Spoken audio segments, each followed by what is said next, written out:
Далее в эфире подробности операции российских и сирийских военных в Восточной Гуте.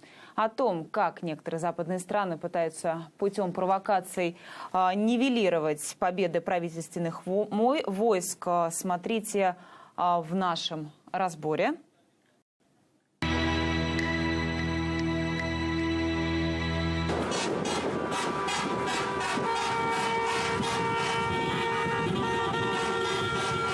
Ночной рев этих автобусов утонет в информационном шуме вокруг событий в Восточной Гуте. Но именно в них настоящая, не постановочная драма. Драма, о которой не расскажут BBC, Fox и CNN. Автобусы везут освобожденных заложников.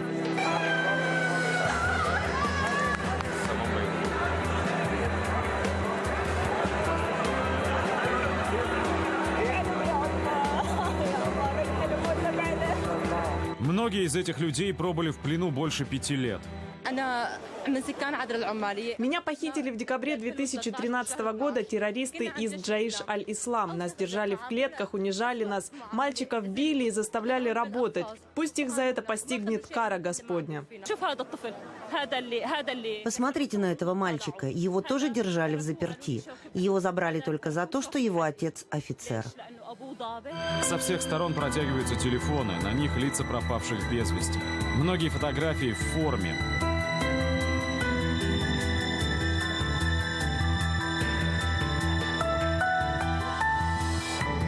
Большая часть пленных – семьи военнослужащих сирийской армии, захваченные в плен группировкой Джейш аль-Ислам еще в 2013-м. Все началось с резни в поселке Адра, куда террористы вошли под покровом ночи. Были расстреляны или обезглавлены 80 человек, преимущественно христиан, друзов, шиитов. Остальные, несколько сотен, а по другим данным несколько тысяч, угнаны в рабство. Я просто хочу домой, хочу увидеть свою семью.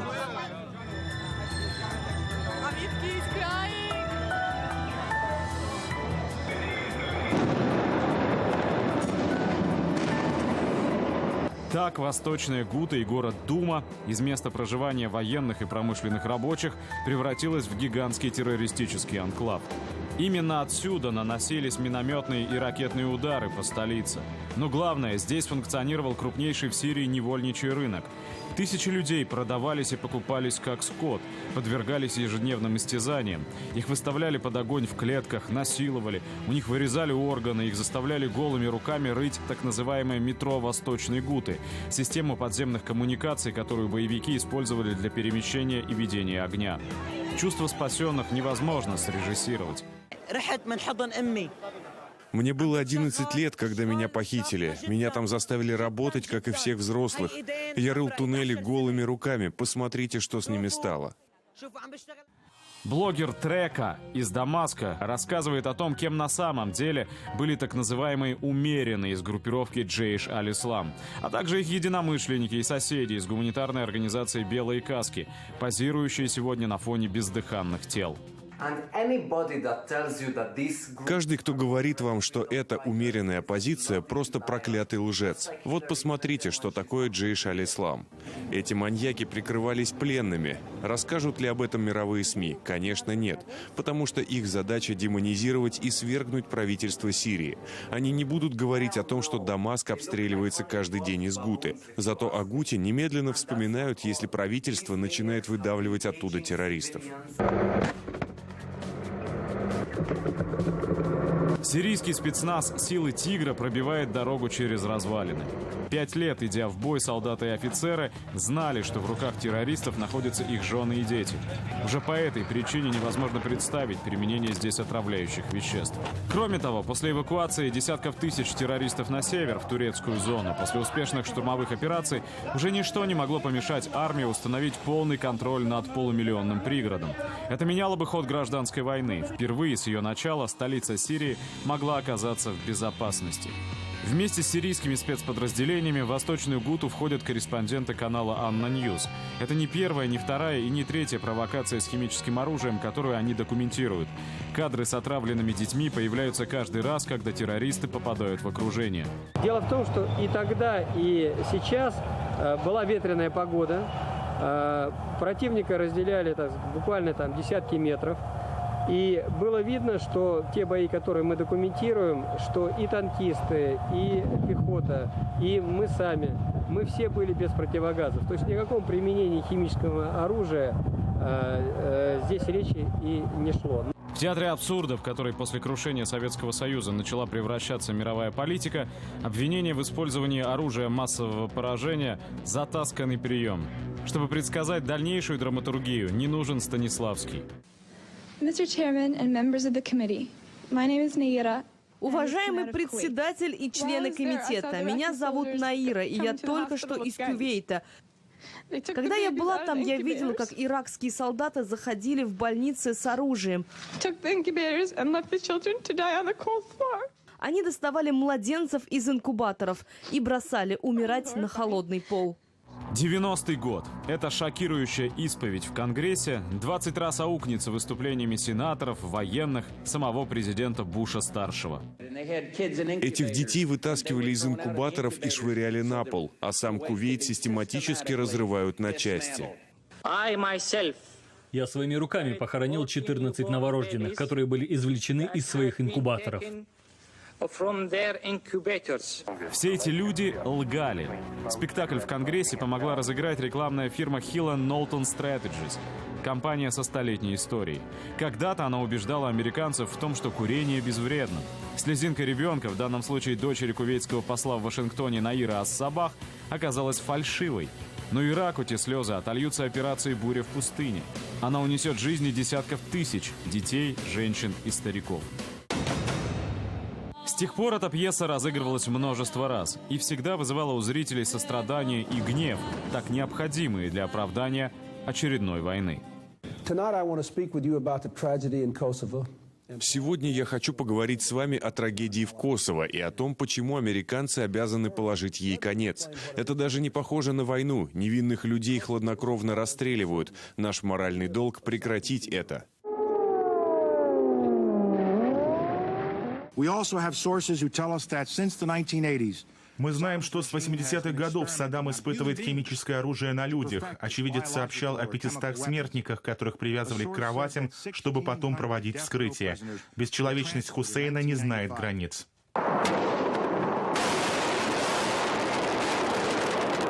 Мы убеждены, что если позволить Каддафи продолжать, то он будет совершать преступления против своего народа. Многие тысячи погибнут, начнется гуманитарная катастрофа.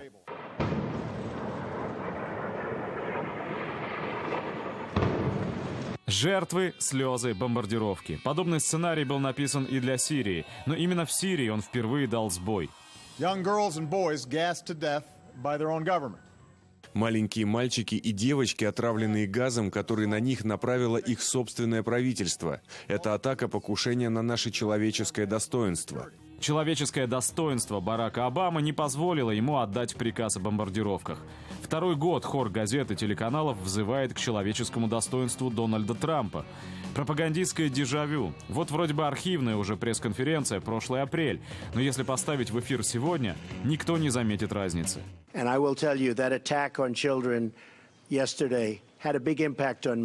Эта атака против детей, произошедшая вчера, произвела на меня тяжелое впечатление. Это жуткая история. Берете ли вы на себя ответственность за ответ на химическую атаку? И пересекла ли в вашем представлении Сирия красную линию?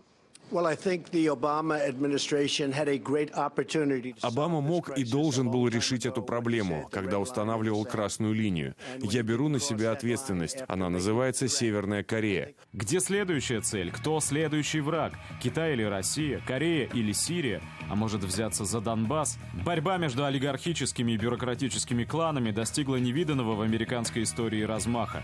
В момент, когда Трамп встречается со своими генералами, ФБР обыскивает офис его адвоката. Заговорили об уголовном расследовании в отношении первого лица. Коллективное бессознательное, то, что называют Вашингтонским консенсусом, устами своих газет и телеканалов требует крови. Нужна или голова Асада, или голова самого Трампа. Трамп должен ударить по Сирии, и все кивают. Это ли не повод занервничать? Всеобщее согласие по любому вопросу – первый признак намечающейся ошибки. Хотя бы потому, что никто не задает неудобные вопросы. А ведь мы должны быть настроены скептически ко всему, начиная с самой химической атаки. Все эти гении твердят, что Асад убил детей. Но разве они знают это наверняка? Конечно, нет. Они домысливают. Они понятия не имеют, что произошло. Химическое оружие есть у обеих сторон. Какая польза Асаду применять его? Нет никакой пользы. США только что заявили о намерении уйти из Сирии. Зачем Асаду это делать? Незачем. Быть может, в этом все и дело. Неделю назад, выступая перед строителями в Огайо, Трамп имел неосторожность пообещать. Я с самого начала был против вторжения в Ирак. И, кстати, сейчас, когда мы вышибли дух из ИГИЛ, мы очень скоро намерены полностью выйти из Сирии. Выйти из Сирии? Ровно в те же минуты в Пентагоне шел брифинг об усилении присутствия там. И вот всего неделю спустя нестыковка исправлена. Никто никуда не уходит. Зажмурившись перед ракетной атакой, сирийцы наблюдают теперь, как на их территории закрепляются все новые и новые иностранные подразделения. Север Сирии в районе Манбиджа становится самой опасной в мире горячей точкой. Не потому, что здесь стреляют, пока не стреляют, а потому, что здесь на пятачке пересекаются огромное количество интересов. Курды и США, Турция и свободная сирийская армия, Россия, Иран и правительственные войска. Достаточно искры, и все взорвется. В деревне Аль-Адад турок и американцев разделяют 1,5 километра. В районе Арима между всеми сторонами лишь 2 километра. По моему мнению, мы живем уже несколько лет в рамках развертывающейся Третьей мировой империалистической войны, горячей при этом. В одной из Сирии где-то 80 государств принимает участие. Это что, локальный конфликт? Это именно попытка разрешения противоречий этой системе, который хочет подчинить себе человечество, но не удается полностью подчинить. Противоречия между крупнейшими державами, как не раз уже бывало в истории, совпадают с ростом противоречий внутри этих держав. Пока президент США отправляет авианосцы в Средиземное или Южно-Китайское море, в Оклахоме учителя уже неделю митингуют в местном Капитолии. Пока президент Франции готовит свои самолеты к отправке в Сирию, обещая военным прибавку к бюджету, его страна бастует и выходит на демонстрации из-за сокращения социальных расходов. Пока Израиль наносит удары по сирийским аэродромам, в секторе Газа не стихают протесты. Внешняя угроза позволяет сплотить нацию в момент кризиса, отвлечь от проблем, переключиться на слезинку чужого ребенка. Боевики уходили из Гуты под честное слово, пообещав отпустить своих пленников. Однако из 5000 заложников были освобождены лишь 200, 30 из них дети. В оставленных боевиками траншеях и воронках солдаты находят тела, тех, кого расстреливали накануне в спешке перед отступлением. Власти опасаются, что шансы обнаружить живых исчезающе малы, но обещают бороться за каждого человека. Ну а пока вышедшие из катакомб и подземелий привыкают к дневному свету.